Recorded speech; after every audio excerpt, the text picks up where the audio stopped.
Bapak Ibu yang dikasihi Tuhan, sebelum kita masuk ke inti acara pada malam hari ini, yaitu mengenai vaksin, saya ingin memperkenalkan terlebih dahulu pembicara pada malam hari ini, yaitu Dr. Yovita Hartantri, spesialis penyakit dalam. Beliau dilahirkan di ibu kota provinsi dari Indonesia yang paling timur, yaitu di kota Jayapura. Lulus dari Fakultas Kedokteran Universitas Pajajaran, dan kemudian melanjutkan dengan spesialis ilmu penyakit dalam, kemudian dilanjut kembali dengan sebagai konsultan penyakit tropik dan infeksi. Beliau pernah bertugas di Rumah Sakit Umum daerah di Jayapura, dan kini bertugas di Departemen Ilmu Penyakit Dalam Fakultas Kedokteran Universitas Pajajaran, dan juga Rumah Sakit Hasan Sadikin. Beliau juga praktek di Rumah Sakit Boromius, dan yang terkini Dr. Yovita adalah Ketua Tim Infeksi Khusus COVID-19 Rumah Sakit Hasan Sadikin. Jadi beliau berpengalaman sekali menangani sejak awal mengenai virus COVID-19 ini. Maka dari itu memang dengan hadirnya beliau pada malam hari ini, kita pasti akan mendapatkan informasi yang paling tepat dan paling up to date mengenai vaksin dan manfaatnya untuk kita semua. Untuk Dr. Yovita, saya persilahkan untuk memulai acara pada malam hari ini. Terima kasih. Ya, selamat malam. Terima kasih Ibu Diana. Ya, selamat malam untuk Bapak Ibu sekalian. Terima kasih saya sudah diundang di acara malam hari ini di komunitas dan profesional Katolik ya. Komunitas pengusaha dan profesional Katolik. Ya, jadi nanti tadi sudah disampaikan oleh Ibu Diana, jadi saya akan menyampaikan sedikit mengenai vaksinasi, apa itu vaksin, dan juga kepentingannya apa. Lalu mungkin nanti saya rubah mungkin sekitar 10 menit ya Bu Diana. Nanti kemudian tentang pertanyaan dan jawaban yang sering ditanyakan pada umumnya orang itu sekitar 40 menit mungkin ya. Jadi nanti masih ada waktu untuk pertanyaan. Mudah-mudahan saya bisa lebih cepat sehingga mungkin kalau ada yang masih mau ditanyakan bisa ditanyakan. Saya boleh share screen ya Bu Diana?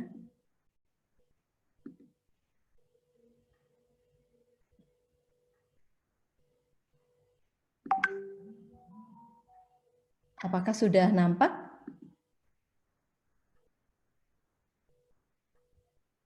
Sudah, Dokter. Sudah ya. Ya, saya tergelitik sebenarnya dengan tema pada malam hari ini ya. Ada apa dengan vaksin? Mungkin selama ini kita sering mendengar ada apa dengan cinta ya. Ya bahkan di kurang lebih 1 bulan yang lalu kami di Departemen Ilmu Penyakit Dalam juga di bagian infeksi kami mengadakan acara webinar dengan ada apa di balik COVID gitu. Jadi memang topik ini sangat menggelitik kita gitu ya. Ada apa sebenarnya dengan vaksin? Lalu di sini saya menampilkan beberapa gambar ini ya. Jadi mungkin yang selama ini kita sudah ketahui mengenai protokol kesehatan. Protokol kesehatan dengan 3M bahkan saat ini sudah menjadi 5M ya. Jadi menggunakan masker, mencuci tangan dengan sabun dan menjaga jarak gitu ya. Dan sekarang kita tambah satu lagi dengan vaksin ya, memanfaatkan vaksin. Nah, tadi di awal Bu Diana juga sudah menyampaikan bahwa sejak COVID ini ada atau disampaikan ini suatu penyakit infeksi yang menular dan menyebabkan pandemi di seluruh dunia secara global, banyak sekali berita-berita dan informasi yang terkadang mungkin menyesatkan, kadang kita bingung ini apakah benar atau tidak gitu ya. Dan bahkan juga setelah itu sekarang banyak beredar tentang vaksin. Ini juga yang saya ambil dari CDC di awal tahun ini, itu disampaikan bahwa kita harus lebih bijaksana dalam menilai apakah informasi yang kita dapatkan itu benar atau tidak. Jadi harus dipastikan bahwa informasi itu akurat gitu, itu yang penting. Karena memang ini banyak pertanyaan pastinya ya. Selain yang nanti akan saya jawab di sesi berikutnya, ada beberapa juga pertanyaan yang sering dilontarkan. Apakah dengan vaksin ini kita akan sakit seperti itu. Jadi mungkin berhubungan dengan apa sebenarnya efek sampingnya gitu ya. Lalu setelah mendapatkan vaksin, lalu kalau saya dites apakah jadi positif? Karena dikatakan kalau kita mendapatkan vaksin itu artinya kita mendapatkan antigen, kita dapat virus. Jadi kalau begitu saya akan positif gitu. Banyak pertanyaan juga seperti itu. Lalu jika saya sudah terkena COVID dan sembuh, apakah saya masih perlu? Nah, itu juga sering ditanyakan. Apakah saya masih perlu dilakukan vaksinasi atau tidak perlu? Lalu apakah juga vaksin ini memang memproteksi saya sebenarnya? Apakah memang efektivitas dari vaksin ini memang bagus sehingga saya akan terhindar dari penyakit? Lalu juga ada juga yang menanyakan apakah akan merubah DNA saya? DNA ini adalah suatu materi genetik yang kita tahu bahwa memang ada beberapa vaksin yang dibuat dari mRNA. Jadi, tapi itu bukan suatu materi genetik, tapi itu suatu protein. Sedangkan DNA ini adalah materi genetik yang ada di dalam inti sel. Jadi berbeda, jadi tidak gitu ya. Nah, ini pertanyaan-pertanyaan yang memang sering muncul saat ini. Dan kalau kita lihat sebenarnya vaksin itu mungkin kita selama ini kita sudah tahu banyak vaksin ya untuk penyakit-penyakit yang lain, kita tahu manfaatnya apa, tapi dengan adanya COVID-19 ini kita jadi ragu. Sebenarnya manfaatnya apa? Bahwa vaksinasi COVID-19 ini sebenarnya juga memang akan membantu kita agar kita tidak akan kena COVID-19 ini ya. Dan itu akan menimbulkan suatu di dalam tubuh kita akan timbul suatu proteksi sehingga kita tidak sakit. Jadi ini merupakan salah satu step, salah satu langkah yang penting untuk menghentikan pandemi yang sudah kita alami bersama selama 1 tahun ini. Dan selama ini yang kita kenal, kita menggunakan masker, kita harus menjaga jarak, ya. Dan itu ternyata juga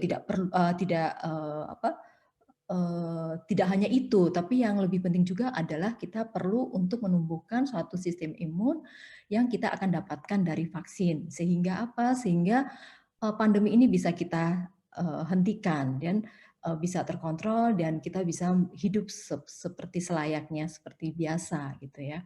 Dan ini juga sudah dibuat ada petunjuk teknis bagaimana pelaksanaan vaksinasi di Indonesia ya. Ini dikeluarkan di awal tahun 2021 ini.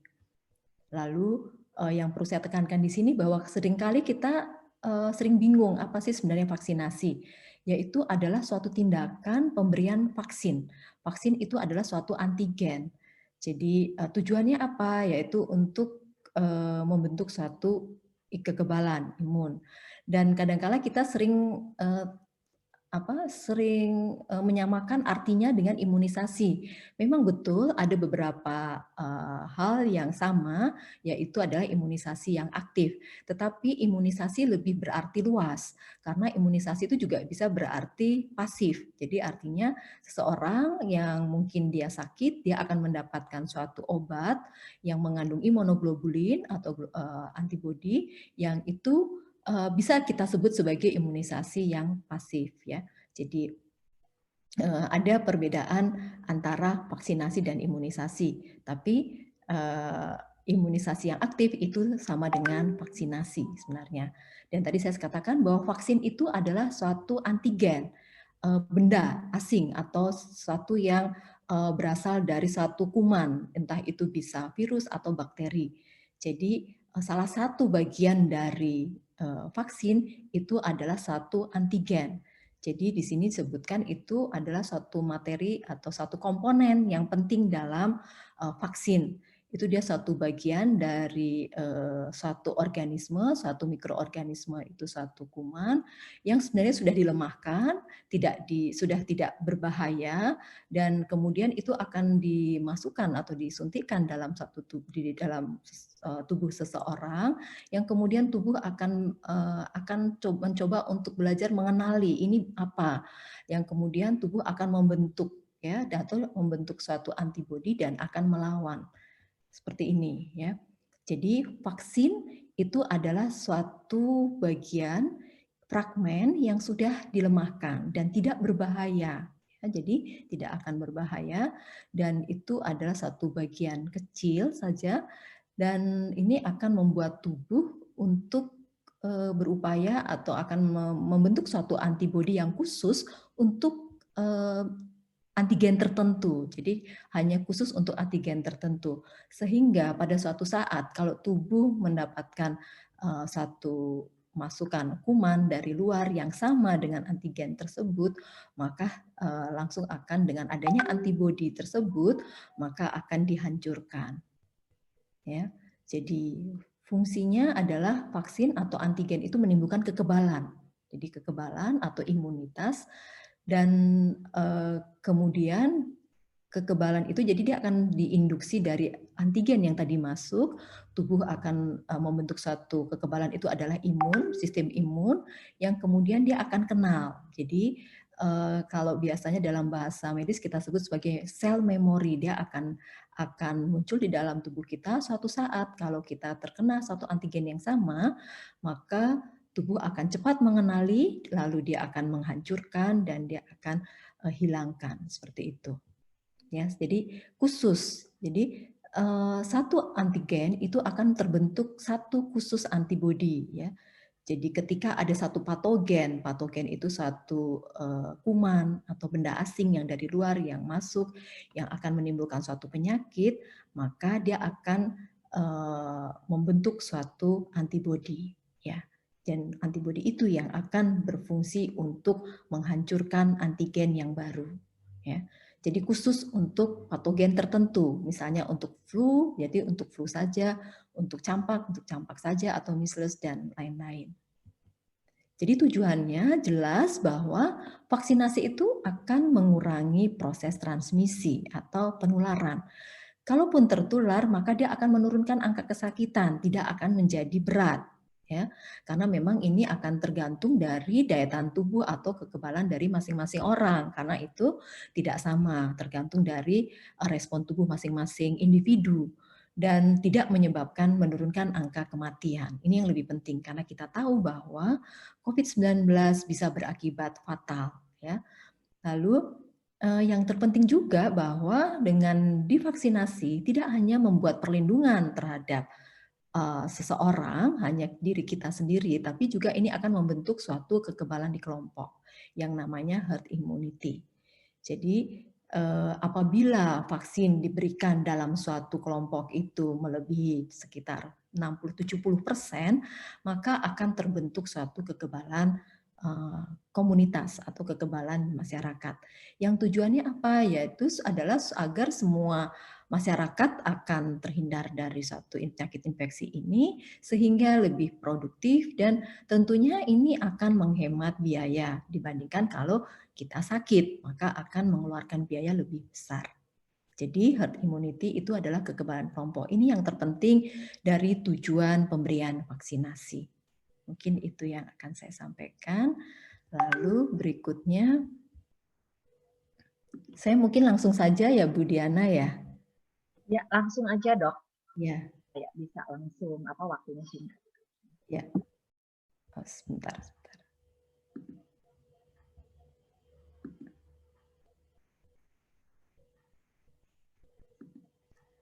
Ya, ini apakah sudah terlihat? Terlihat dok, terlihat. Jadi saya diberi beberapa pertanyaan, ya ada sekitar 9 ya Bu Diana ya, pertanyaan yang memang sering nanti kita lihat aja. Ya, kita lihat ini. Jadi pertanyaan pertama adalah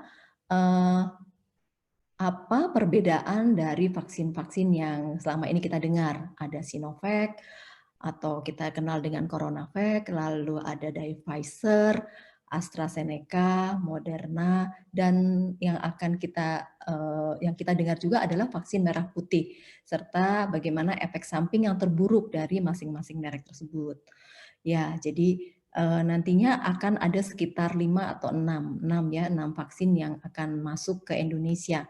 Jadi yang mungkin kita dikenal yang besar itu adalah selain Sinovac yang saat ini sedang dilakukan uji klinik di Bandung, ya di Indonesia itu adalah di Bandung, lalu Pfizer dan Moderna ini dari Amerika, sedang AstraZeneca ini dari Inggris, lalu juga nanti ada Sinopharm, lalu juga akan ada vaksin merah putih.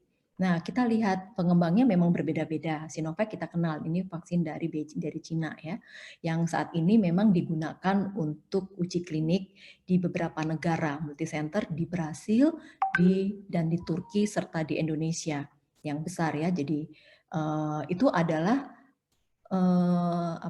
platform itu atau sumbernya adalah itu diambil dari satu virus yang sudah aktivasi, jadi sudah tidak aktif lagi, virus yang sudah tidak aktif, dan efekasi itu nanti kita lihat adalah dia akan menghitung berapa proporsi pasien yang mendapatkan vaksin yang tidak sakit dibandingkan dengan yang sakit dibandingkan dengan yang tidak sakit ya. Jadi dia bandingkan dengan yang placebo. Nah, ini memang bervariasi. Kalau kita lihat nanti saya akan tampilkan juga bahwa efikasi yang didapat itu sekitar 50,38, ini di Brasil 50,4. Di Indonesia 65%, sedangkan 63,5%, sedangkan di Turki sekitar 90%. Dan usia memang ini masih menggunakan yang awal adalah sesuai dengan uji klinik yang dilakukan di Indonesia, yaitu usia 18, usia dewasa itu 18 sampai 59 tahun. Sehingga di awal-awal mungkin ini kita baru mendengar ya yang di atas 59 tahun itu yang bisa diberikan pada usia lanjut itu pada tanggal minggu lalu ya, pada tanggal 5 Februari. Jadi sebelumnya itu hanya pada usia dewasa, usia 18 sampai 59 tahun. Kenapa begitu? Karena memang ini diberlakukan untuk semua uji klinik seperti itu. Lalu jadwalnya pemberiannya diberikan 2 kali dengan selang 2 minggu, diberikan secara intramuskular, artinya dimasukkan langsung ke otot, dan dosisnya 0,5. Dan ini penyimpanannya di dalam kulkas biasa dengan suhu biasa di refrigerator ya. Jadi perbedaannya itu dari pengembangnya, dari platformnya, dari efikasinya, usianya, dari jadwal dan penyimpanan. Ini saya berikan beberapa bagian-bagian seperti ini biar kelihatan ya. Kalau Pfizer itu buatan jelas dari satu perusahaan farmasi Pfizer yaitu di Amerika, dengan platformnya itu dia menggunakan protein dari virus yaitu mRNA ya. Dan efikasinya memang ini tinggi, jadi sebenarnya memang yang sudah di approve itu tadinya hanya Pfizer dan Moderna serta AstraZeneca ya. Tapi Sinovac juga sekarang sudah terbukti dari beberapa uji klinik, walaupun kalau kita lihat memang saat ini uji klinik yang ada di Bandung itu sebenarnya belum selesai ya, belum selesai karena penelitiannya baru mulai di bulan Agustus dan baru berakhir nanti di bulan Maret, tapi itu akan selesai akhir dengan proses perhitungan datanya itu bisa sampai di bulan September tahun ini gitu. Tapi karena di awal tahun pemerintah mengeluarkan suatu emergency use authorization, maka vaksin ini langsung diberikan gitu ya. Nah, kemudian usianya pada yang untuk buatan Pfizer ini memang bisa lebih dari 60 tahun. Jadi tidak hanya terbatas pada usia 16 sampai 59 tapi bisa sampai 60 tahun. Pemberiannya sama 2 kali hanya dengan selangnya 28 hari. Untuk untuk yang CoronaVac yang untuk orang yang usia lanjut itu diberikan dengan jarak 28 hari ya, jadi 1 bulan. Lalu penyimpanannya ini masalahnya penyimpanannya harus di freezer dengan suhu minus 70 derajat Celcius ya. Jadi memang ini agak sulit dalam proses penyimpanannya. Sedangkan AstraZeneca itu buatan dari Inggris, itu dari Oxford, jadi University of Oxford. Dia ngambil dari vektor virusnya, platformnya, lalu efikasinya sekitar 82,4%, dan ini juga bisa untuk pada usia lanjut, dengan jarak juga sekitar 28 hari, 2 kali, dan itu penyimpanannya di suhu lemari es biasa ya. Sedangkan Moderna ini dibuat dari National Institute of Allergy and Infectious Disease di Amerika juga, hampir sama dengan Pfizer, yaitu suatu protein mRNA dengan efikasi yang juga hampir sama dengan Pfizer sekitar 94,5% dan juga bisa pada usia lanjut, diberikan juga dengan 2 kali. Jadi ini hampir sama ya. Umumnya bisa diberikan pada usia dewasa dan usia lanjut, memang belum pada anak-anak. Lalu diberikan umumnya 2 kali secara intramuskuler dengan dosis 0,5, jadi setengah cc. Pfizer 0,3 cc, penyimpanannya beragam, ada di lemari es atau ada juga di freezer. Sedangkan Moderna ini juga bisa, ini di suhu lemari es biasa ya selama 30 hari, tapi kalau suhu di bawah 20 derajat bisa sampai bertahan 6 bulan, di situ katanya. Nah, kalau merah putih ini nantinya akan dikembangkan oleh lembaga Eijkman di Jakarta dan kemudian akan dilakukan uji kliniknya di Bio Farma di Bandung. Dan dia mengambilnya dari subunit.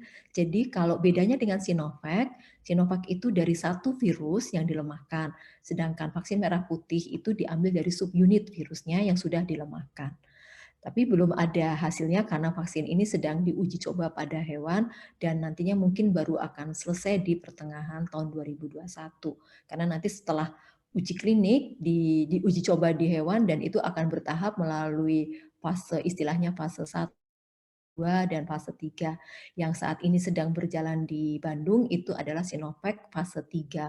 Jadi perbedaannya itu adalah di jumlah sampel ya.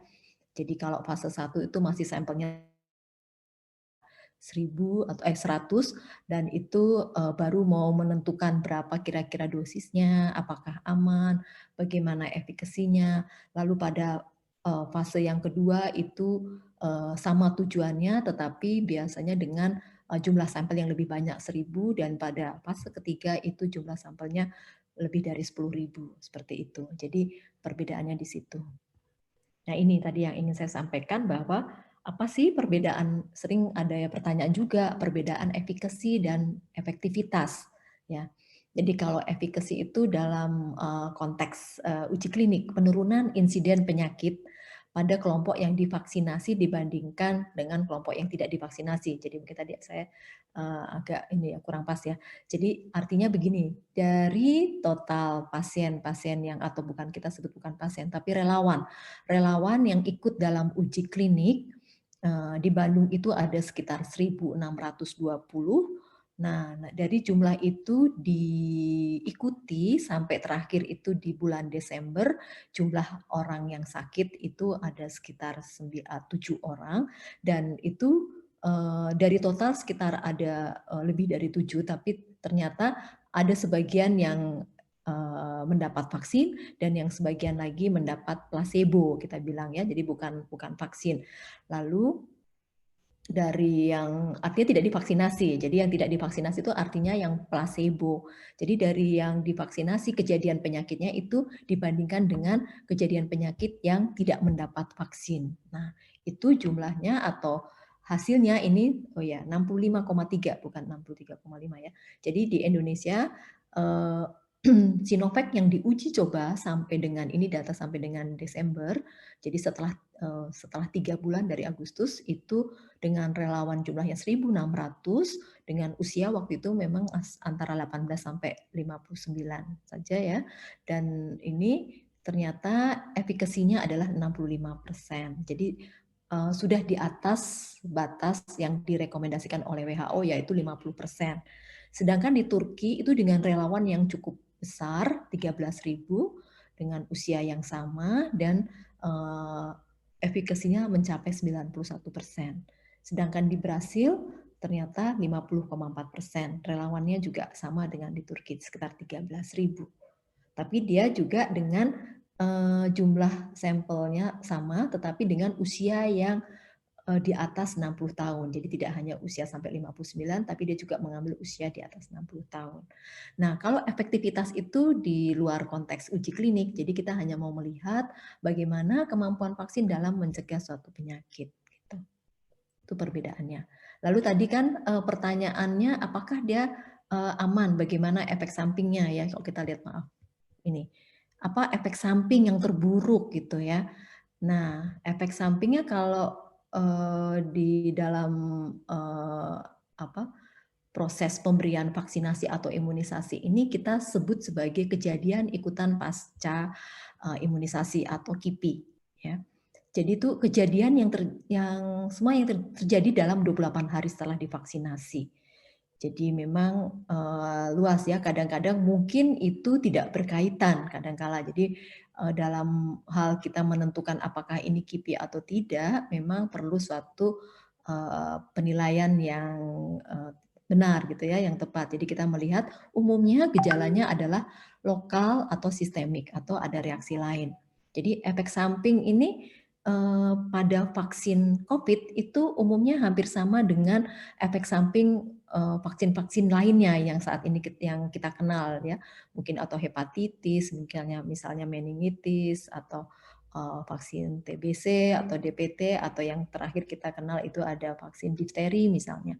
Jadi reaksinya sama, bisa lokal artinya hanya di tempat di mana disuntik, itu di tempat suntikan kita akan lihat apakah nyeri, apakah ada kemerahan, apakah bengkak gitu.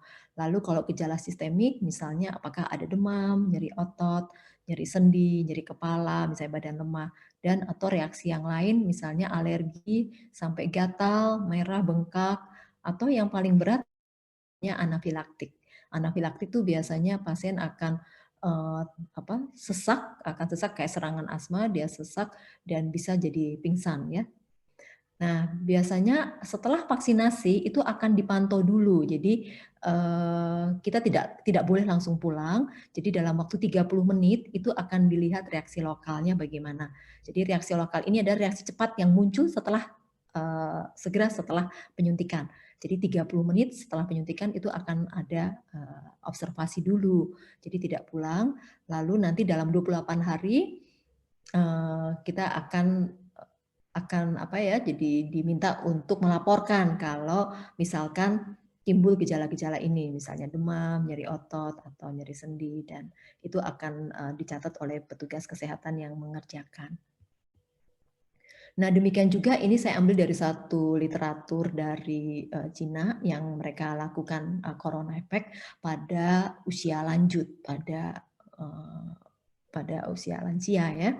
Nah, itu di sini ini adalah gejala-gejala yang muncul. Jadi reaksi atau efek samping yang lokal itu adalah nyeri, kemudian kemerahan, gatal atau bengkak. Nah, ini memang rata-rata sekitar 13%, yang paling banyak itu ya ini berbeda-beda karena di penelitian ini mereka menggunakan dosis yang berbeda, lalu ada juga yang menggunakan placebo yaitu jadi bukan divaksin. Lalu reaksi sistemiknya rata-rata sedikit ya, jadi hanya di bawah 5%, seperti demam hanya 4%, lalu ada lemah, mungkin mencret, nyeri-nyeri otot, itu kemudian nyeri kepala, dan lain-lainnya lebih rendah lagi. Jadi kejadiannya memang kecil. Jadi artinya vaksin itu aman, bisa menyebabkan efek samping atau reaksi, tapi umumnya ringan dan sedikit reaksinya.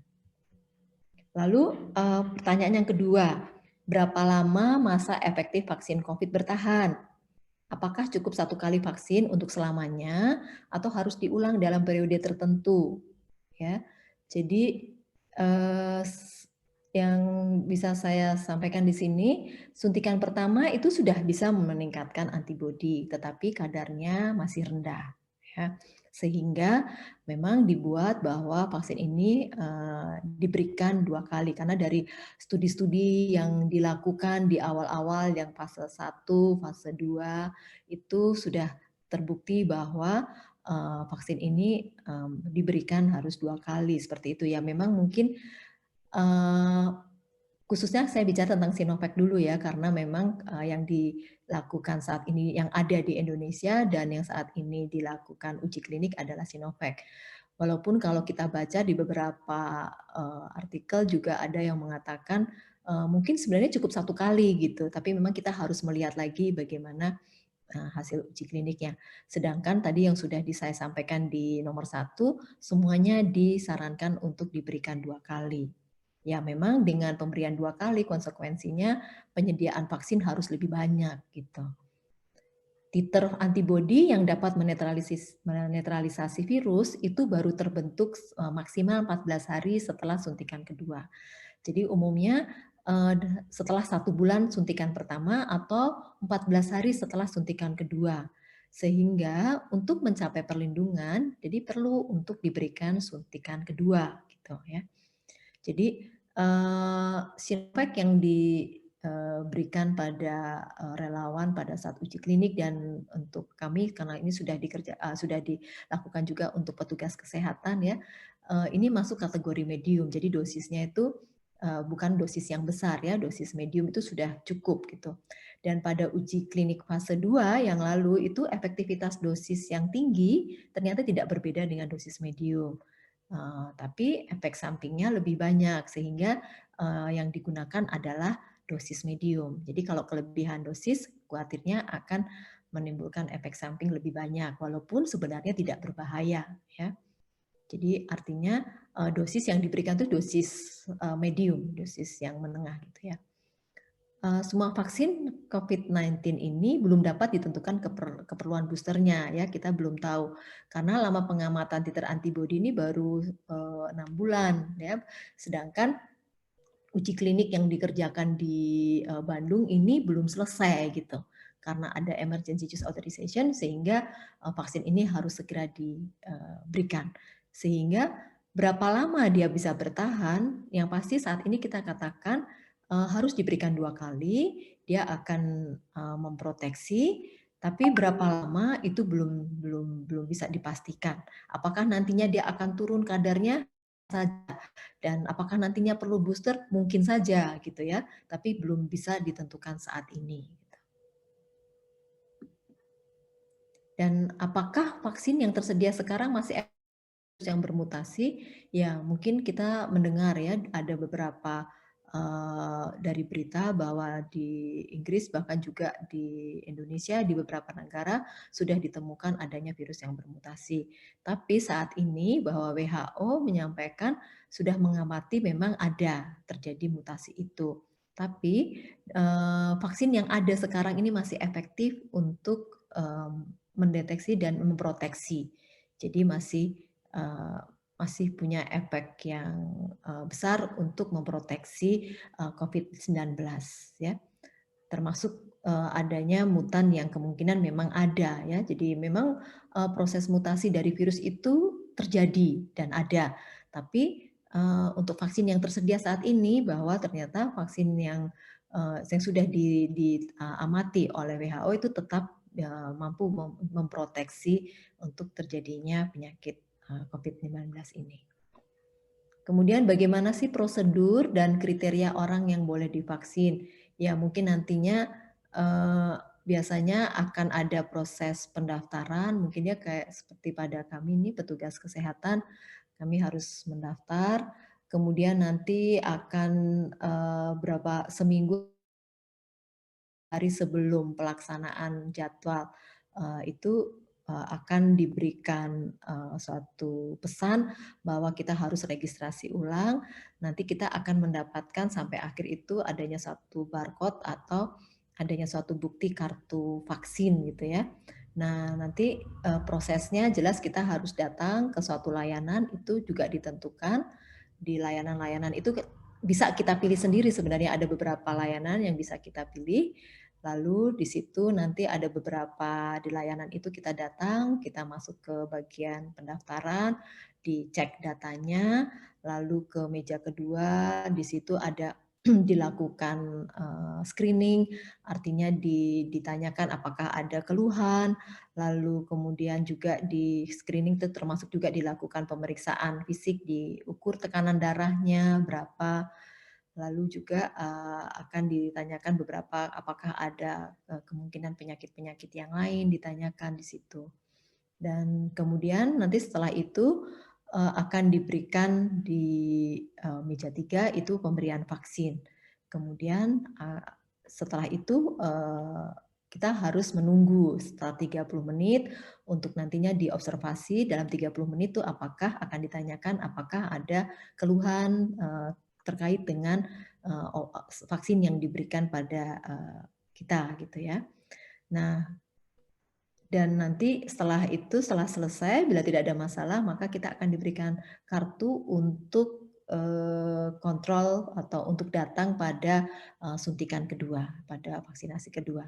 Dan diberi edukasi bahwa yang terpenting tidak hanya, jadi vaksin bukan segala-galanya untuk mencegah terjadinya penyakit, tapi juga yang terpenting adalah bagaimana kita melaksanakan protokol kesehatan.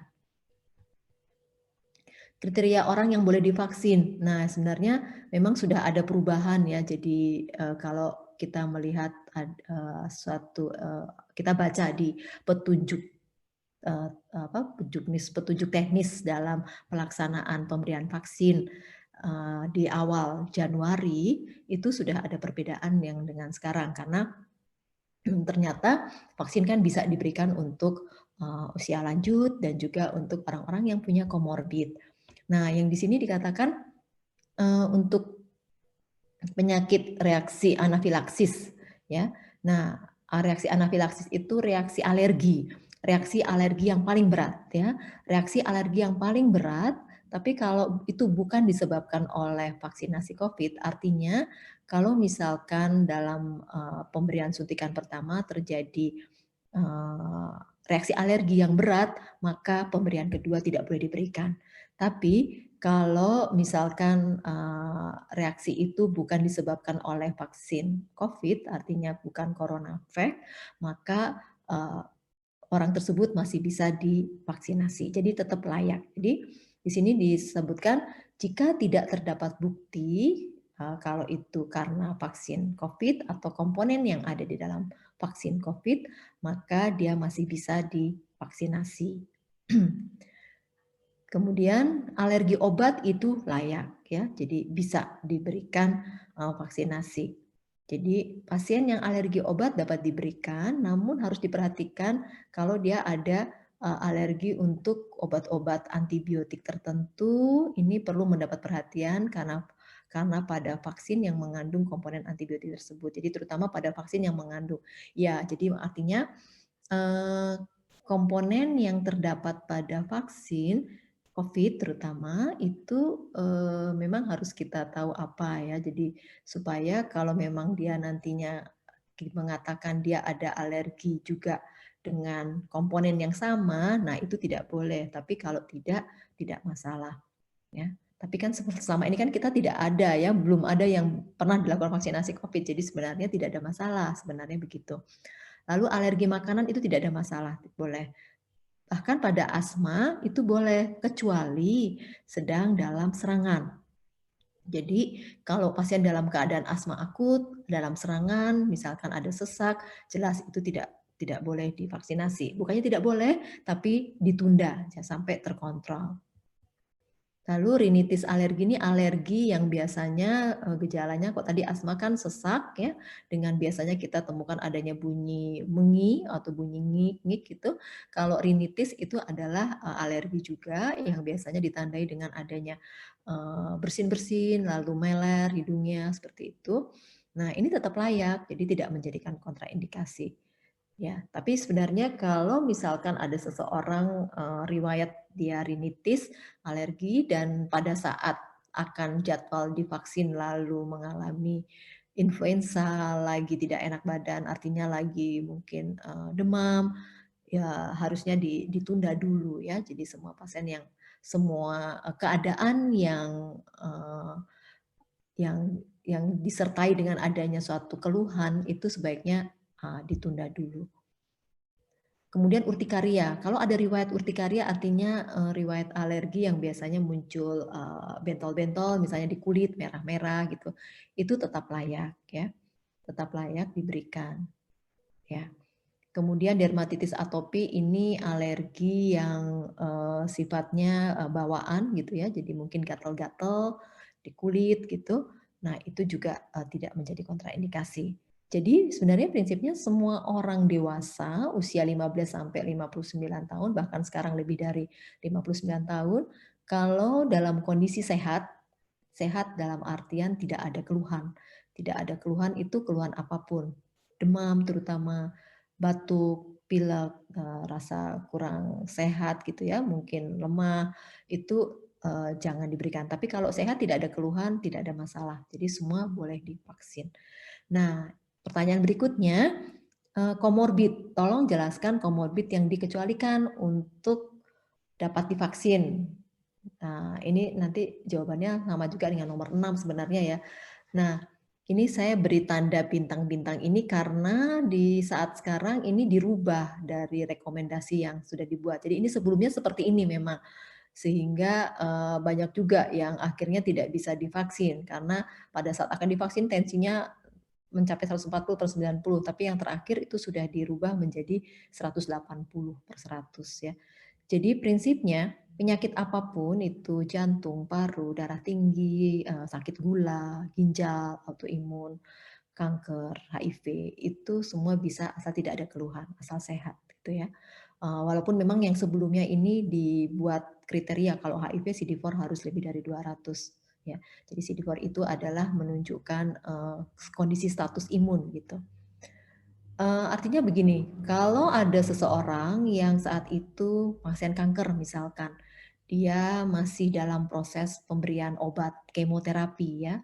Kemoterapi itu obat yang diberikan lewat infus, yang tujuannya untuk mengecilkan massa tumor, lalu untuk menghentikan proses penyebaran seperti itu, yang kemudian efeknya adalah dia akan menekan daya tahan tubuh, itu tidak boleh diberikan. Artinya ditunda, tidak boleh saat itu. Tapi nanti pada saat dia sudah selesai kemoterapi bisa diberikan. Pada pasien autoimun yang rutin menggunakan konsumsi obat. Konsumsi obatnya obat apa? Obat kita bisa tanya ke dokter misalkan apakah obat itu akan menurunkan daya tahan tubuh. Bila iya maka harus ditunda. Kalau sudah stabil artinya sudah terkontrol, pasiennya orangnya sehat, tidak masalah ya. Diabetes memang di saat awal itu dikatakan HbA1c yaitu untuk melihat kontrol gula darah dalam 3 bulan terakhir. Nah, tapi tidak mungkin kan seseorang biasanya harus diperiksa dulu. Apakah harus diperiksa gula? Tidak. Sebatas nanti saya akan sampaikan juga apabila tidak ada keluhan dan kondisinya sehat, terkontrol dengan obat bisa. Ya, demikian. Dan apakah penyakit darah tinggi, diabetes yang terkontrol karena dibantu obat dan penyakit jantung koroner yang sudah dipasang ring dan terkontrol, termasuk itu yang tidak bisa divaksin? Ya, jawabannya tidak. Tapi bisa diberikan vaksin. Semua penyakit yang terkontrol bisa diberikan vaksin. Bagaimana solusinya? Solusinya ya kalau punya komorbid tidak bisa divaksin ya mungkin baiknya kontrol penyakitnya ke dokter ya yang sesuai ya. Nah, jadi ini saya ingin sampaikan di awal Februari itu Badan POM mengeluarkan suatu rekomendasi bahwa vaksin Sinovac atau CoronaVac itu bisa diberikan pada usia lanjut, pada usia di atas 60 tahun dengan interval antara 0 sampai artinya dengan interval selama 28 hari. Jadi suntikan pertama di hari ke-0 dan kemudian di hari ke-28 ya. Kemudian juga ini saya sampaikan mengenai adanya artikel yang menyampaikan bahwa aman dan dapat ditoleransi dengan baik dengan akan menimbulkan suatu imunogenisitas, artinya akan menimbulkan suatu respon antibodi pada orang usia lanjut. Ya. Jadi memang sudah ada buktinya bahwa bisa. Nah, kemudian juga ini adalah dari Perhimpunan Organisasi Profesi dari Penyakit Dalam juga mengeluarkan rekomendasi untuk orang-orang yang mempunyai komorbid atau pada lansia. Ini tanggal 9. Jadi setelah Badan POM mengeluarkan suatu dan waktu itu ada Menteri Kesehatan juga menyatakan Sinovac bisa atau CoronaVac bisa digunakan pada usia lanjut. Lalu rekomendasi yang tadinya sudah dikeluarkan oleh Perhimpunan Dokter Spesialis Penyakit Dalam itu dilakukan revisi seperti ini. Jadi di situ disebutkan bahwa untuk individu dengan komorbid keadaan yang belum layak untuk diberikan adalah tadi sudah saya sampaikan adalah bila ada suatu reaksi alergi atau anafilaksis yang berat akibat vaksin CoronaVac pada dosis pertama. atau akibat dari komponen yang sama yang terkandung. Itu memang tidak boleh. Tapi kalau tidak ada bukti, maka dapat diberikan. Pada penyakit autoimun ya ini maksudnya, autoimun sistemik seperti mungkin kita kenal ya dengan SLE atau penyakit-penyakit yang lain, yang sebenarnya kalau kita lihat di sini selama kasus itu remisi, terkontrol, itu tidak masalah. Jadi mungkin sebaiknya kalau ada seseorang yang punya penyakit-penyakit autoimun, baiknya mungkin konsultasi dulu dengan ke dokter, menanyakan bagaimana kondisi penyakitnya saat ini, ya, sebelum divaksinasi. Lalu individu yang sedang mengalami infeksi akut, tadi saya sampaikan bahwa infeksi akut itu ada demam, ada batuk misalkan, lalu mungkin nyeri-nyeri otot, pegal, tidak enak badan, lemah, atau bahkan sesak, itu memang tidak boleh divaksin, ya. Tapi pada mereka yang misalkan dalam pengobatan TB, tuberkulosis, sedang dalam pengobatan obat anti tuberkulosis (OAT), maka sebenarnya mereka bisa dilakukan vaksinasi tapi nanti setelah pengobatan selama 2 minggu. Jadi memang prinsipnya untuk semua orang yang sehat bisa diberikan vaksinasi. Tadi juga sudah saya sampaikan mengenai pasien kanker darah, tumor padat, ini dan sebagainya. Ini kelayakannya memang ini prinsipnya memang harus ditanya dulu ke dokter yang menangani. Artinya ditanyakan apakah kondisi saat ini stabil atau tidak. Apakah kondisinya sudah mengalami remisi atau tidak, ya. Kemudian individu yang menggunakan obat-obat, tadi juga saya sudah sampaikan, misalkan obat-obat yang menekan daya tahan tubuh pada orang-orang yang sedang menjalani kemoterapi, pada pasien kanker, orang-orang yang pada penderita autoimun yang menggunakan obat-obat yang menekan daya tahan tubuh, itu juga harus ditanyakan. Kalau memang itu masih berarti vaksinasinya ditunda. Kemudian pada penyakit kronik seperti penyakit paru obstruktif kronik, pasien PPOK itu biasanya pasien-pasien yang batuk lama, bronkitis lama dengan sesak nafas atau asma, pasien jantung, pasien hipertensi, pasien ginjal, ini kalau belum terkendali tidak boleh, kalau sudah terkendali bisa, ya. Saya sebutkan tadi ini layak untuk divaksin. Bahkan penyintas, jadi yang survival COVID-19 ini setelah sembuh sudah sembuh minimal 3 bulan, maka dia layak juga diberikan vaksin. Sebenarnya pada orang-orang penyintas ini tidak ada masalah, mereka boleh divaksin.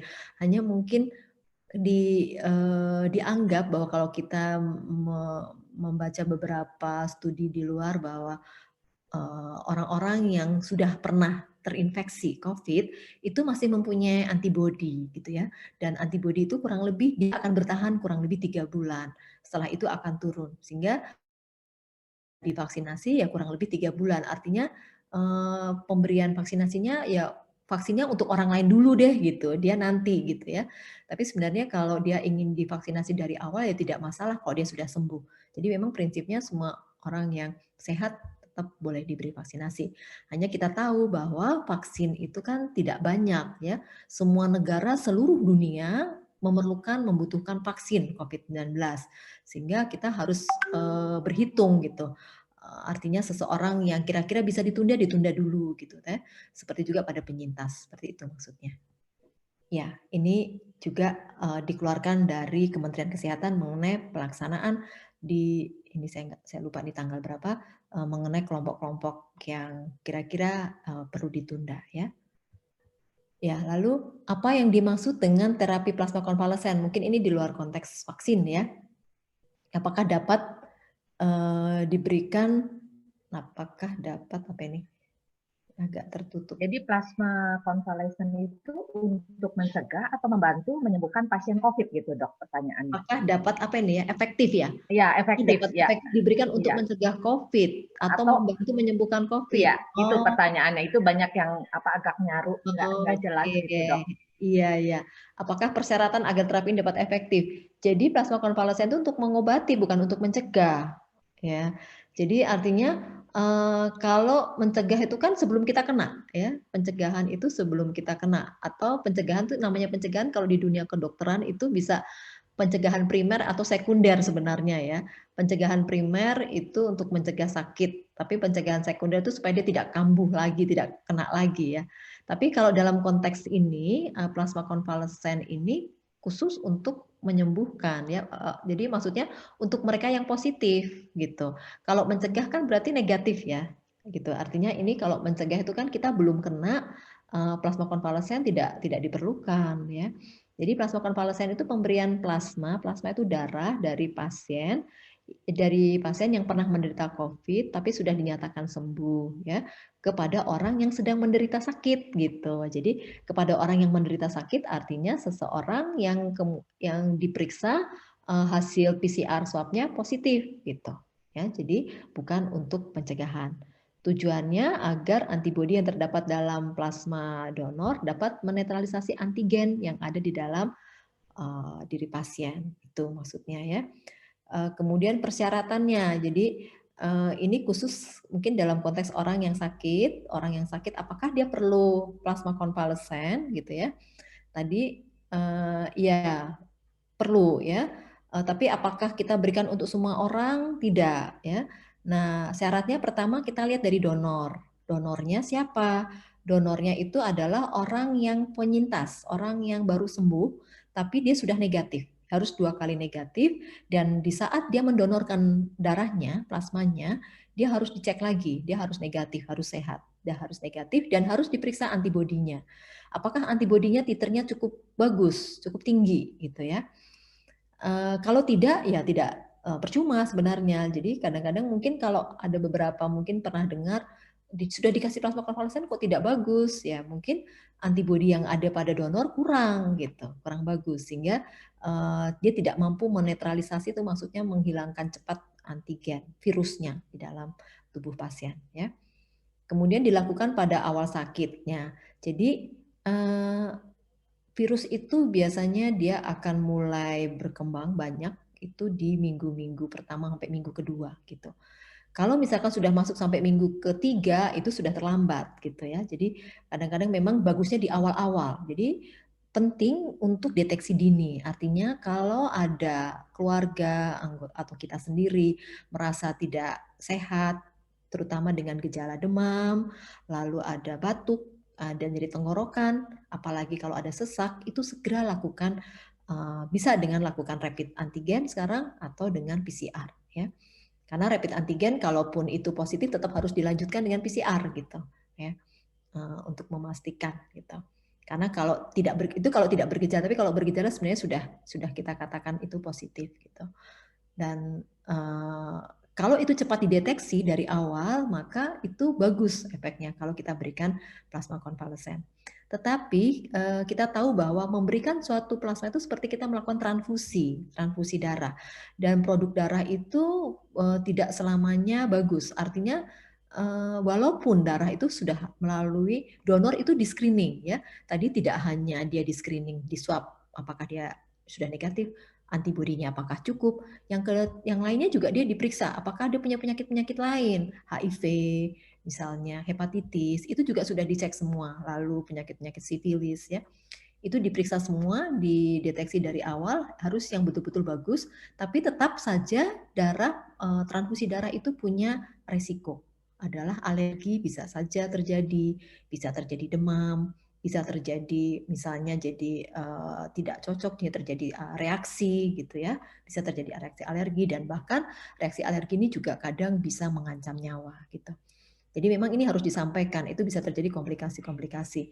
Dan umumnya memang kami memberikan pada orang-orang yang memang tidak mempunyai penyakit yang lain, artinya kondisi jantungnya bagus. Kondisi jantung yang sudah mengalami pembengkakan, yang dengan riwayat ada jantung koroner, itu lebih baik tidak boleh diberi, itu jangan diberikan ya. Jadi kita memberikan kira-kira pada orang-orang yang sebelumnya dia sehat gitu. Ya, itu untuk plasma konvalesen. Kemudian apakah yang sudah sembuh COVID tidak diperkenankan untuk divaksin? Tadi mungkin sudah saya jawab ya, karena sudah memiliki antibodi alami ya. Bagaimana dengan pemikiran lebih baik kena COVID dan sembuh sendiri sehingga tidak perlu divaksin daripada harus divaksin dengan berbagai efek samping. Nah, itu dia. Jadi memang kan banyak sekali informasi yang kadang-kadang menyesatkan ya. dalam dunia vaksinasi itu ada istilah atau imunisasi itu ada istilah vaksin hesitansi ya, vaksin hesitansi. Jadi apa ya, penolakan untuk divaksin atau pemikiran yang keliru sehingga dia menunda untuk divaksin. Ya mungkin bisa saja ya, mungkin banyak hal, mungkin karena apa ya, kurang yakin vaksin itu efektif, kurang yakin vaksin itu aman, atau mungkin dalam ada kadang-kadang di mungkin masalah sosial budaya atau agama yang kemudian melarang misalkan ya. Nah itu kadang-kadang memang menghambat program vaksinasi, tapi itu keliru ya.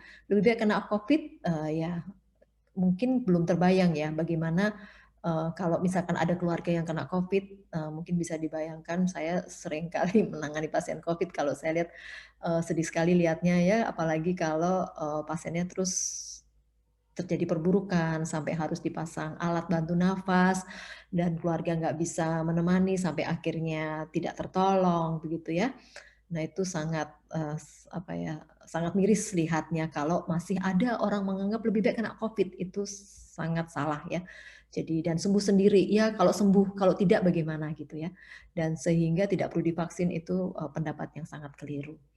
Apa efek samping yang pernah kena COVID? Efek samping orang yang pernah kena COVID, efek samping bila divaksin maksudnya ya, kalau karena bukan dok, maksudnya orang yang pernah kena COVID kan saya pernah baca bahwa ada organ-organ tubuh tertentu yang fungsinya menurun gitu. Nah, apakah betul iya. dan biasanya maksudnya apakah akan recovery seperti semula atau seperti dalam tanda kutip cacat seumur hidup gitulah kasarnya gitu. Oh iya, jadi mungkin bukan efek samping ya. Apakah ada sequelae ya? Mungkin bahasa medisnya gitu ya dok ya. Gejala sisa ya. Kalau efek samping kan, jadi kalau gejala sisa betul. Jadi begini, memang ini masih kita tahu bahwa COVID ini kan COVID-19 ini suatu penyakit baru, penyakit infeksi yang tadinya pada hewan, lalu saat ini pada penularan pada manusia. Suatu yang penyakit yang baru dan terus dinamis, terus berkembang terus. Bahkan protokol-protokol pengobatan juga dibandingkan tahun lalu itu berbeda sekali dengan tahun sekarang. Itu terus berkembang gitu ya. Demikian juga penyakitnya banyak sekali yang harus kita pelajari. Dan juga termasuk orang-orang yang penyintas COVID gitu maksudnya ya. Apakah ada gejala sisa? Iya, ada. Jadi ini juga bahan penelitian kami juga ingin meneliti apa saja sebenarnya efek samping betul. Jadi ada yang katanya mengganggu memori gitu ya, ada yang bilang mengganggu memori, jadi kemudian istilahnya ada long hours ya, jadi gangguan memori, lalu gangguan fungsi jantung, lalu gangguan fungsi paru. Karena memang beberapa pasien yang sempat kami perhatikan ya, setelah dia negatif, setelah negatif atau setelah melalui satu masa sakitnya, itu gambaran parunya, setelah itu kami ada beberapa kasus yang kami CT scan, itu ada gejala sisa. Jadi seperti pada orang-orang yang lama merokok. Jadi yang tadi saya sampaikan penyakit paru obstruktif menahun, orang-orang yang lama menggunakan rokok dalam waktu jangka panjang, lalu dia sesek. Nah, kelainannya mirip-mirip seperti itu. Jadi istilahnya fibrosis. Jadi adanya kematian ya. Fibrosis itu ada kematian jaringan ya. Yang kita juga belum tahu apakah itu permanen. Kemungkinan permanen ya. Jadi ada beberapa teman-teman juga yang penyintas COVID kami tanyakan, memang ternyata ada gejala sisa di awal-awal. Jadi dia merasakan kalau jalan cepat capek gitu ya, harus berhenti dulu gitu. Nah, memang ini masih perlu diselidiki atau dibuat suatu penelitian, dan ini menjadi satu bahan penelitian kami juga di Fakultas Kedokteran Unpad gitu. Kami ingin membuat suatu poliklinik, klinik survival gitu ya, klinik penyintas, dan kami ingin juga melihat bagaimana efek jangka panjangnya atau efek samping jangka panjang. Ya, kemudian ini yang terakhir ya. Apa bedanya vaksin mandiri dengan vaksin dari pemerintah yang gratis? Apa merek vaksin mandiri, berapa harganya, berapa ketentuannya? Wah, ini memang menjadi wacana dan keinginan ya apa yang dari pemerintah juga ya, ada beberapa BUMN yang ingin mengadakan vaksin mandiri. Jadi memang saat ini kan vaksin itu gratis, vaksin disediakan oleh pemerintah itu semua gratis. Untuk kedepannya mungkin akan ada, tapi saya juga tidak tahu bagaimana rencananya, mereknya apa, harganya berapa, apalagi belum tahu. Bagaimana ketentuannya juga belum tahu. Tapi kemungkinan akan ada vaksin mandiri. Ya, terima kasih. Ini pesan saya terakhir. Jadi setelah ini mudah-mudahan pada Bapak Ibu sekalian bisa menyiapkan diri untuk divaksin. Terima kasih Ibu Diana. Ya, terima kasih Dr. Yovita. Ini kebetulan waktunya sudah habis, tapi ini mungkin hanya satu aja, Dok. Ini ada pertanyaan mengenai apakah sebelum terima vaksin harus cek lab lengkap? Bagaimana jika pasien tuh nggak tahu sebenarnya saya punya penyakit atau enggak, kan kadang-kadang kita memang jarang ya yang suka maksudnya kontrol sendiri gitu. Ya, Apakah bisa diterima vaksin atau baiknya gimana ya Dok untuk antisipasi jangan sampai udah di tempat vaksin udah semangat tahu-tahu nggak bisa gitu loh. Gimana tuh Dok? Baiknya kita cek lab dulu gitu. Sebenarnya tidak ada ketentuan untuk itu. Ya, jadi tidak ada ketentuan misalnya sebelum divaksin cek dulu laboratorium, cek dulu EKG-nya, cek dulu foto dadanya misalkan ya, periksa dulu antibodinya misalkan, itu tidak ada. Jadi prinsipnya siapapun yang sehat, yang ingin sebaiknya divaksin gitu ya. Siapapun yang sehat, iya. Berarti ya mungkin nggak perlu ya Dok ya. Jadi optimis saja ya, optimis bisa divaksin ya Dok ya. Kecuali memang ingin artinya mungkin sekalian saya cek gitu ya, cek kesehatan saat ini gimana gitu, boleh-boleh saja kan, tidak ada masalah sebenarnya ya. Jadi ingin cek rutin gitu nggak ada masalah. Seperti juga saya kemarin juga ingin pada saat akan divaksin saya periksa dulu antibodi, saya juga ingin tahu saya punya antibodi nggak gitu. Walaupun belum pernah kena gitu. Iya. Dan mungkin tadi kalau dari chat mayoritas mungkin ini pertanyaan-pertanyaan pribadi mengenai komorbid Dok. Jadi kasus-kasus pribadi mungkin baiknya dikonsulkan dengan dokternya dulu ya Dok kalau ragu-ragu ya, karena memang harus lihat kondisi pasien per pasien ya Dok ya. Iya, mungkin betul. Gitu ya Dok ya, kalau yang ragu-ragu tentang komorbid ya konsultasikan dulu ke dokter kira-kira bisa atau tidak. Iya, karena kalau secara umum tadi dokter udah cukup detail juga gitu, tapi kalau ada kasus-kasus pribadi baiknya konsul ya. Iya, gitu betul. ya Dok ya. Terima kasih sekali Dr. Yovita untuk pemaparannya yang sangat detail, menyeluruh, dan saya harap benar-benar berguna untuk kita semua dan mantap melangkah untuk divaksin ya. Dan mungkin saya akan undang Pastor Hendra kita bagaimana kita nih persiapan umat untuk vaksin ini. Silakan Pastor Hendra. Selamat malam. Malam. Shalom. Bagaimana persiapan umat mengenai vaksin? Kalau di luar negeri, di beberapa gereja non-Katolik yang ada di Indonesia, berkaitan dengan vaksin ini hangat, heboh malah, hangat dan heboh, macam-macam ceritanya. Jadi ada gereja yang berkata tolak vaksin, ada gereja yang berkata terima vaksin. Jadi mau diikuti yang mana? Dua-duanya sama-sama pakai firman Tuhan juga. Jadi firman Tuhannya mana yang benar ini? Dua-duanya pakai firman Tuhan, yang menolak pakai firman Tuhan, yang menerima juga pakai firman Tuhan. Nah, pertanyaannya adalah bagaimana sikap kita? Memang ada orang-orang yang menolak berdasarkan firman Tuhan. Sehingga ada yang berkata, kalau saudara seorang Kristen, seorang Kristiani, dan benar mau divaksin, berarti saudara punya juru selamat yang lain. Nggak percaya sama Tuhan Yesus. Jadi ada banyak cerita mengenai hal ini. Bentar, saya mau share screen.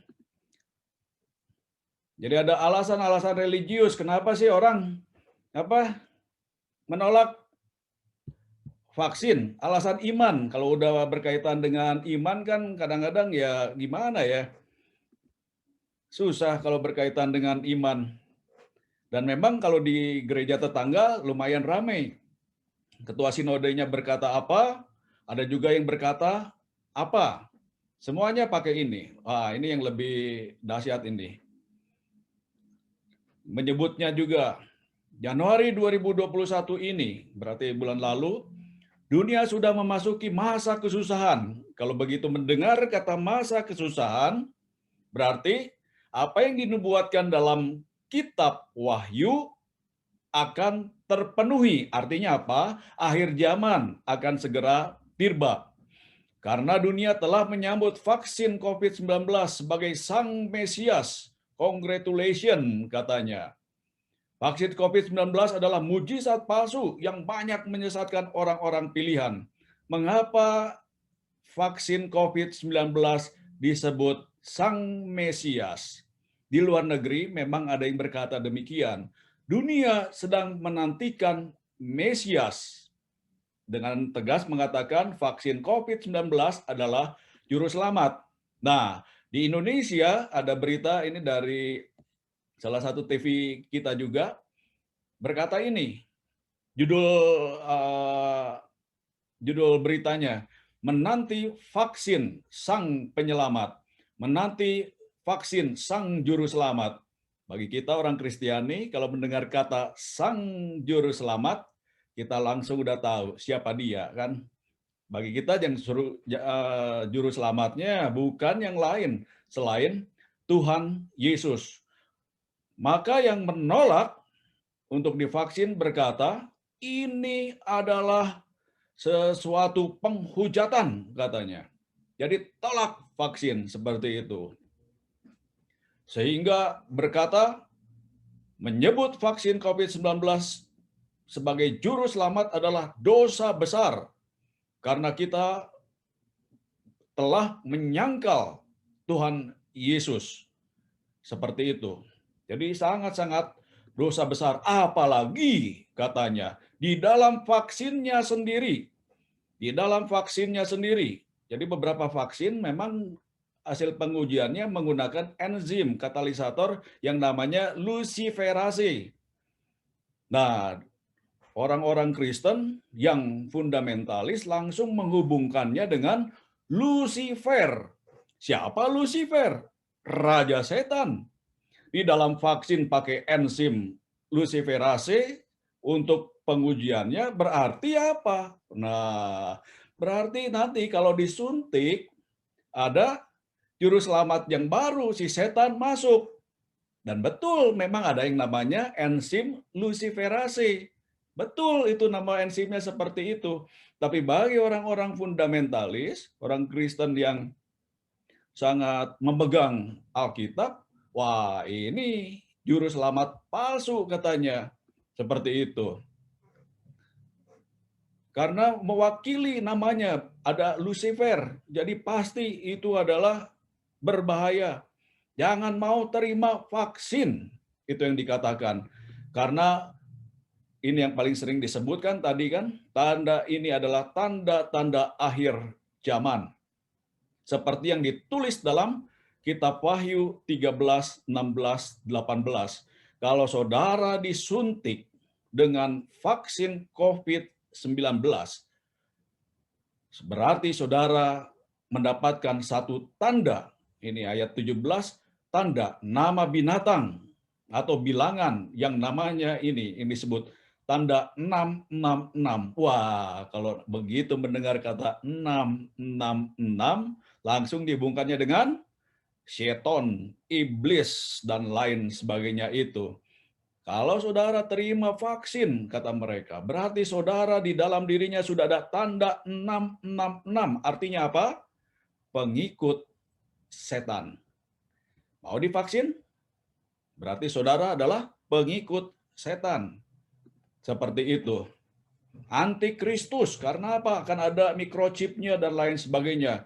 Apalagi pernah Menteri BUMN itu berkata akan ada barcode-nya katanya. Begitu mendengar barcode, bagi teman-teman yang fundamentalis langsung menghubungkannya dengan 666. Barcode itu nanti yang akan masuk dalam tubuh manusia katanya. Jelas sebenarnya tidak demikian. Barcode-nya adalah barcode untuk botolnya, botol vaksin, bukan untuk disuntikan. Nah, ini juga. Apalagi katanya Paus Fransiskus mempromosikan tanda binatang itu. Karena mempromosikan adanya chip ini, RFID, seperti itu. Menkes, Menteri Kesehatan, 666 juta dosis vaksin COVID-19 bisa didapatkan di Indonesia. Wih, heboh lagi. Seperti itu. Nah, ini RFID itu apa seperti itu? Ini tanda lah. Semua tanda dihubungkan dengan chips.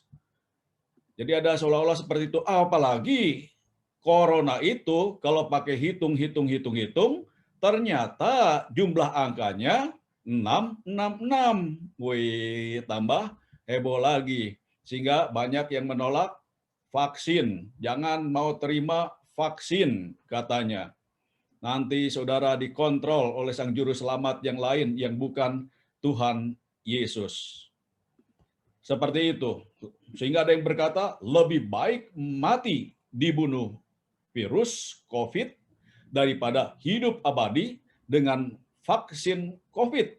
Namun tempatnya di neraka kekal. Ada firmannya, pakai ayat Alkitab, betul. Sehingga berkata nih, orang ini katanya percaya pada Tuhan, tapi berimannya pada Tuhan, tapi percaya juga pada manusia ini yang dihubungkan dengan COVID. Apalagi cara pembuatannya ini katanya harus tolak, karena apa? Vaksin COVID-19 terbuat dari janin yang diaborsi. Gereja Australia menolak. Wih, pakai janin yang diaborsi. Kalau janin diaborsi, berarti itu jelas melanggar ajaran gereja, katanya seperti itu. Itu yang menolak. Berdasarkan Alkitab juga pakai alasan-alasan iman. Tapi ada juga yang berkata, kita harus divaksin. Mengapa harus divaksin? Nah, ini ada yang menarik ini. Paus Fransiskus berkata, vaksin COVID ini katanya adalah prasyarat kalau mau masuk surga. Jadi harus divaksin kalau mau masuk surga. Pasti sekarang saudara-saudari nggak ada yang mau masuk surga hari ini kan ya? Pasti tidak ada. Nah, kalau mau masuk surga, kata Paus Fransiskus, suntik vaksin seperti itu. Ternyata berita ini adalah berita hoax. Nggak benar, Paus nggak pernah ngomong seperti itu. Nah, sesungguhnya mengapa kita butuh divaksin? Mengapa kita semua diharapkan mau untuk divaksin? Saya akan melihatnya secara etis maupun secara iman Katolik. Jadi ada dua hal yang mau dilihat, secara etis maupun secara iman Katolik. Secara etika berkata, dalam keadaan normal, hak otonomi individu harus dihargai. Jadi kalau orangnya mau divaksin, silakan, tidak pun tidak apa-apa. Itu yang dikatakan oleh etika. Orang berhak menerima atau menolak divaksin. Persis seperti orang sakit. Dia mau diobati atau tidak, terserah dia. Karena apa? Karena efeknya, akibatnya ditanggung oleh dirinya sendiri. Namun, secara etika juga berkata, beda kalau situasinya tidak normal. Seperti yang sekarang kan ya, Bapak Ibu, situasinya tidak normal. Ternyata apa? Ancaman COVID-19 bukan hanya ancaman kepada pribadi, tapi kepada banyak orang. Ancamannya adalah ancaman ke masyarakat. Itu yang harus diwaspadai. Artinya apa? Tidak divaksin berarti membahayakan dan menjadi ancaman kematian bagi orang-orang lain. Jadi kadang-kadang saya sendiri pernah berkata, ada umat yang dekat dengan saya, kalau saya mau pergi kemana gitu ya, rame-rame dengan yang lain berkata, kalau kamu mau menjadi pembunuh, katanya, karena teman baik ngomongnya pakai kamu, silakan aja pergi kalau mau jadi pembunuh yang lain. Ingat katanya, di paroki Laurentius, pastor-pastor teman-temanmu itu sudah senior semua, di atas 66 semuanya. Waduh, dikatakan seperti itu. Nah, dikaitkan dengan masalah vaksinasi ini, tidak divaksin itu bukan hanya membahayakan diri sendiri, tapi membahayakan dan menjadi ancaman masyarakat. Ini berarti urusan vaksin atau tidak bukan lagi masalah otonomi pribadi setiap individu, tapi ini menjadi semacam kewajiban umum. Mengapa? Tidak ada seorang pun yang boleh dan berhak menjadikan hidup orang lain terpapar pada bahaya penyakit atau kematian.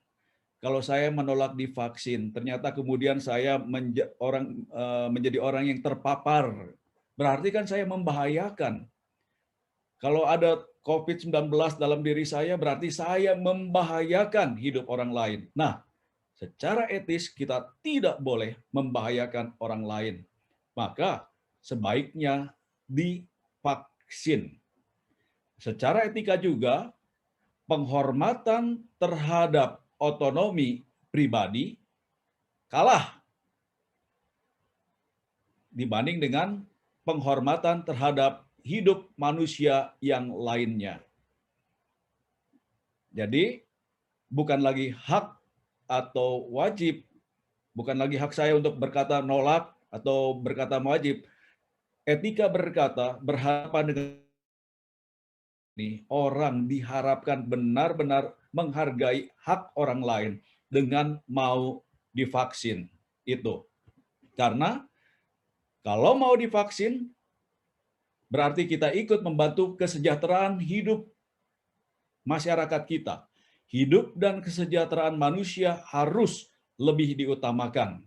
Kendati memang betul vaksin belum 100% teruji kemampuannya. Kendati secara ilmiah belum 100% terbukti aman. Namun dikatakan secara etis, secara etika, vaksin yang ada adalah baik, bagus. Kalau teman-teman Muslim berkata ini adalah suci dan halal. Itu. Nah, apa yang dikatakan oleh Gereja Katolik? Ngomong-ngomong, Paus Fransiskus dan Paus Emeritus Benediktus sudah divaksin pada bulan Januari yang lalu. Sudah menerima vaksin. Memang nggak ada beritanya di televisi digembar-gemborkan seperti Pak Jokowi yang disuntik secara umum. Tidak. Orang-orang yang di Vatikan sudah divaksin pada bulan Januari kemarin. Nah, apa itu suara gereja? Oh, ini di teman-teman di Kuskupan Bandung sudah ada yang divaksin. Pastor siapa? Wahyu, Paroki Martinus, vaksin. Ini adalah diakon Juju yang ada di Karawang. Karena di Karawang teman-temannya sudah senior semua, jadi dia yang muda yang divaksin. Ini adalah Pastor Paulinus Cikampek, sudah divaksin. Jadi mau mengatakan jangan takut untuk divaksin. Dan Paus berkata ini, Paus Fransiskus berkata apa? Dia berkata seperti ini, bersedia divaksin adalah hal yang etis, karena hal tersebut berkaitan dengan nyawa banyak orang. Tidak mau divaksin sama saja dengan mempertaruhkan nyawa diri sendiri dan nyawa orang lain. Maka ia berharap warga dunia mengikuti langkahnya untuk menerima vaksin COVID-19. Apa yang dikatakan oleh Paus persis sama dengan ajaran etika tadi. Dan gereja juga berkata apa? Kan tadi dikatakan ini bahan vaksin ini ketika diteliti, diproses, diteliti, dikembangkan itu memakai janin hasil aborsi. Bagaimana itu? Kan kita menolak dengan tegas yang namanya aborsi itu. Jadi ada dilema moral sesungguhnya. Vaksin Pfizer yang diterima oleh Paus misalnya, ini jelas ketika dikembangkan ada hasil aborsinya, betul. Itu juga sebabnya mengapa AstraZeneca di Australia oleh gereja-gereja di Australia ditolak karena dikembangkan pakai ini dari hasil aborsi. Aborsi bukan yang baru-baru ini, Bapak Ibu, Saudara-saudari, tapi dari yang tahun 70 yang lalu, 1970, jadi berapa tahun yang lalu itu kan ya, udah lama. Dan itu yang dikembangkan. Nah, umat Katolik yang di luar negeri, di Indonesia tidak melakukannya. Pimpinan gerejanya yang di Amerika misalnya, dan di Australia, akhirnya bertanya kepada Vatikan, apa yang mesti kami lakukan? Karena memang kenyataannya penelitian ketika meneliti vaksin ini ada sesuatu yang bertentangan dengan moral Katolik. Bagaimana? Akhirnya kongregasi doktrin iman, ini yang menjaga iman Katolik, berkata, jika tidak ada alternatif lain, vaksin semacam itu dapat digunakan dengan hati nurani yang baik. Meski vaksin dengan kultur sel fetus tidak etis secara moral, vaksin diperbolehkan. Mengapa? Untuk menyudahi pandemi. Kalau pakai bahasa yang gampangnya adalah kebaikan vaksin tersebut jauh melebihi kemudaratannya. Itu Bapak Ibu. Jadi gereja berkata, oke, karena nggak ada alternatif lain untuk saat ini. Tapi tetap gereja mewanti-wanti ketika penelitiannya lagi, ketika obatnya dibuat, harus benar-benar memastikan katanya. Memastikan pada saatnya nanti setelah masa ini kan emergensi ya, jangan diteliti, jangan ada hubungannya dengan yang aborsi-aborsi ini. Memang walaupun ketika diteliti dan lain sebagainya, di dalam vaksin sudah tidak ada lagi DNA manusianya, tidak ada ya. Itu. Vaksin mempunyai peran sentral, kata gereja, untuk mengalahkan pandemi ini. Vaksin punya peran sentral. Ada tanggung jawab moral untuk menghindari resiko kesehatan yang serius bagi anak-anak dan populasi umumnya. Vaksinlah, kata gereja Katolik, kata para pemimpin gereja. Maka gereja berkata, orang Katolik, ini bagi kita ya, orang Katolik harus mencintai sesamanya dengan menerima vaksin. Dengan menerima vaksin, saya mencintai sesama. Ingat, kalau saya terpapar oleh virus corona, bukan hanya saya yang resikonya bukan hanya saya yang menanggung, tapi orang-orang lain pun yang tidak bersalah bisa kena, bisa terpapar oleh saya. Virus corona ini mematikan dan vaksin yang akan kita terima adalah salah satu langkah untuk menjaga kesehatan dan kebaikan bersama supaya pandemi ini berakhir cepat. Virus ini nyata dan mudah menyebar yang bisa mengakibatkan banyak orang kena. Jadi, sekali lagi, kita harus mencintai sesama dengan menerima vaksin. Jangan egois, seperti itu yang dikatakan. Kita mempunyai kewajiban moral untuk menerima vaksin dan memberi kesaksian pada yang lain. Jangan takut divaksin. Kewajiban moral untuk melindungi dan kesaksian tentang perhatian dan perlindungan pada sesama bukan hanya untuk beberapa orang saja. Apa yang kita lakukan, efeknya bukan hanya untuk beberapa orang, tapi benar-benar efeknya itu bisa menghentikan pandemi yang memang sudah membuat orang lain trauma. Mungkin di antara kita juga kan, ada orang yang sangat-sangat takut keluar rumah karena trauma. Mungkin ada saudaranya yang sudah terpapar. Dan maaf misalnya ada begitu banyak orang yang meninggal juga. Dan itu sangat-sangat tidak menyenangkan. Maka inilah katanya. Inilah saat kita untuk mewujudkan cinta pada sesama. Sekarang masa prapaskah kan ya, kita diharapkan juga mengasihi sesama. Inilah saat kita mewujudkan cinta pada sesama. Saat kita memikirkan kita, bukan aku. Apa yang kita jalani mempengaruhi kehidupan orang banyak.